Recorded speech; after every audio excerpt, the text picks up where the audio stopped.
كما قلنا كان مشهد صادم، مشهد غير مألوف، خصوصا انه في المنطقه ديال المكانه كانت يعني الفضاء اوسع. هذه المره كاين سياج حديدي، السياج اللي تسبب في عرقله يعني فرار العديد من الجماهير الرجويه اللي كانت كتفر من جماهير تشجع ايضا هي فريق الرجاء. حضور عصي، حضور سيوف حسب شهود عيان اللي تكلموا بها صراحه، وقالوا انهم تفاجئوا بهذه المساله هذه. وبعضهم قال بانه الموت مرت من امام عينيه، بحيث انه كان تحت الاقدام وشاف ناس يعني اعتقد انهم ماتوا، لانه من بعد تاكد انهم ماتوا جوج ديال الناس قبل ان تاكد وفاه ثالثه اليوم.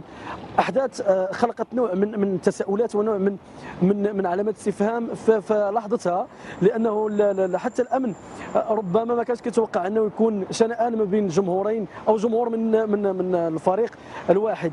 بعدها يعني تم يعني كما كنقولوا خوات شويه المنطقه المخصصه لجماهير الرجاء، بقى العديد من الناس مصابين واغلبيتهم من الجماهير، وحتى من غير الجماهير رجال الامن ربما عددهم 9، وايضا حتى بائعي السندويشات اللي غنتطرقوا لواحد الحاله معينه اللي تلاقيناها في المستشفى فيما بعد.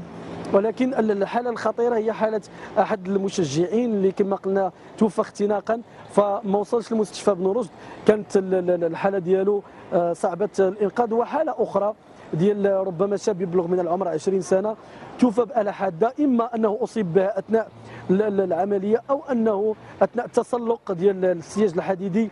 ربما كان شيء من هذا القبيل، لانه حتى في المستشفى ما قالوش لنا السبب ديال الوفاه الحقيقي، بما انه ما معروفش واش بآلة حاده او عن طريق السياج الحديدي. بطبيعه الحال اللي الصور تظهر ان السياج الحديدي مال بكثره التدافع وكثره الناس اللي كانوا كيحاولوا انهم ينقذوه وما قدروش للاسف الشديد.